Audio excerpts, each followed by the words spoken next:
Food supply చేయడానికి ముందుకు వస్తూ ఉన్నాయి, వాటర్ సప్లై చేయడానికి ముందుకు వస్తూ ఉన్నాయి. వాళ్ళు నిజంగా అంతా కలిసి డబ్బులు వేసుకుని, లేకపోతే సెంట్రల్ గవర్నమెంట్ నుంచి కూడా కొంత సపోర్ట్ ఉంది.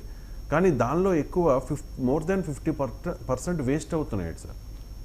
మీరు అబ్జర్వ్ చేసే ఉంటారు. అంటే అందాల్సిన వాళ్ళకి, అవసరంలో ఉన్న వాళ్ళకి అందకపోగా అవసరం లేని వాళ్ళు 1-2 తీసుకుని దాన్ని వేస్ట్ చేస్తూ ఉన్నారు అని చెప్పి సాక్షిలో దీనికి సంబంధించిన ఒక వార్తను కూడా చూశాను సార్ నేను. మొత్తం ఆహార పొట్లాలన్నీ కూడా ఒక చోట కుప్పలుగా పడేశారు. అంటే ఏంటంటే ఇచ్చామా లేదా అన్నది ముఖ్యం కాదు, వదిలించుకున్నామా లేదా అనేది ముఖ్యమో అని చెప్పేసి, అంటే మీకు కంప్లీట్ చేసేసామని చెప్పి ఒక చోట పెట్టి వెళ్ళిపోయారు. మరి ఎలాంటివి జరిగితే ఫుడ్ వేస్టేజ్ కదా సార్. మీరు సాక్షి చూశారు కదా, సాక్షిలో మరి సహజంగా ఇలాంటివి నెగిటివ్ స్టోరీస్ ఎక్కువగా ఉంటాయి కదా. ఇప్పుడు ఒకటేమో సహజంగా ఇటువంటి సమయంలో కొంత తొక్కిడి, కొంత వేస్టేజ్ ఉంటుంది.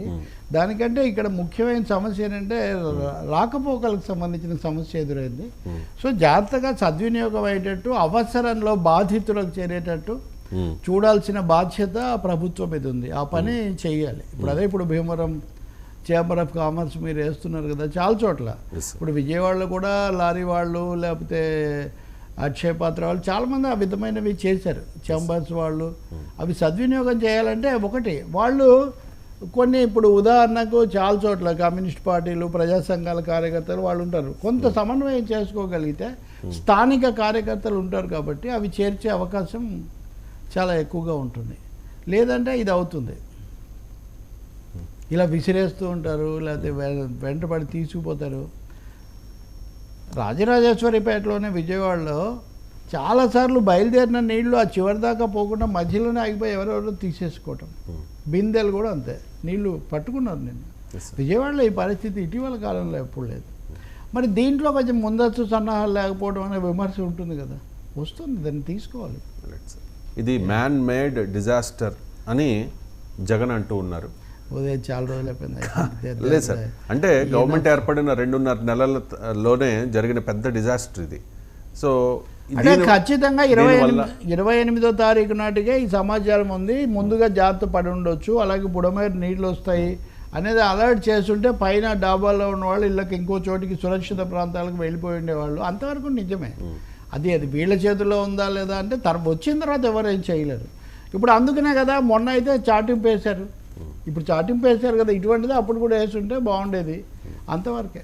అంటే దీని నుంచి ఏంటి ఎటువంటి అంటే ముందుగా జాగ్రత్త పడాలి, వాతావరణ హెచ్చరికలను, సమాచారాన్ని సీరియస్గా తీసుకోవాలి, ఇది ప్రజలకు చేరవేయాలి, పునరావాస శిబిరాలు, వాళ్ళు ఉండేటటువంటి కేంద్రాలు కొన్ని ఏర్పాటు చేయాలి. ఇది ముఖ్యంగా ఒక 50 ఏళ్ల కిందట దివిసీమ ఉప్పెన వచ్చిన తర్వాత మనం చాలా నేర్చుకున్నాము. అప్పుడు పాఠాలన్నీ కూడా ఇప్పుడు మనము అమలు చేయాల్సి ఉంటుంది. దానివల్ల ఏమంటే వాళ్ళకి ఒక కేంద్రం చూపిస్తే అక్కడికి వెళ్ళిపోతారు వాళ్ళు. ఇప్పుడు మిత్రులు చెప్తున్నారు 1వ అంతస్తు వరకు నీళ్ళు వచ్చాయి, ఏం చేయాలి వాళ్ళు?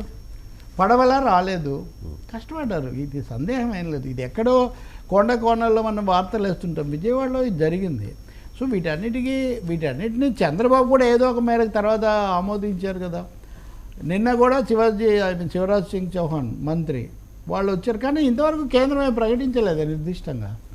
కేంద్రం దగ్గర చక్రం తిప్పారు, కేంద్ర మంత్రి వచ్చారంటే బాగానే ఉంది, కానీ ఆ చక్రంలో నుంచి నిధులు, విష్ణుమూర్తి దగ్గర చక్రంతో పాటు లక్ష్మీదేవి కూడా ఉంటుంది కాబట్టి. యాజ్ పర్ మై నాలెడ్జ్ ఇప్పటి వరకు సెంట్రల్ గవర్నమెంట్ నుంచి తెలుగు రాష్ట్రాలకు ఏమీ రాలేదు. అనౌన్స్మెంట్ రాకుండా ఊరికైనా ఏమనాలి, కుశల ప్రశ్నలు లేకపోతే వాటి వల్ల ఏం ఉపయోగం ఉంది? నిధులు పంపించటము, ఇదిగో రేషన్ పంపించటము, ఇట్లాంటి పనులు నిర్దిష్టంగా చేస్తే చాలా ఉపయోగం. అదైతే ఆ చౌహాన్ అదేం చేసినట్టుగా లేరు, చాలా మామూలు భాషలో మాట్లాడి ఆయన వెళ్ళిపోయారు. సహాయం కావాలి. చాలా సందర్భాల్లో ఈ మధ్య అలాంటి సమస్యలు మనకు వస్తున్నాయి.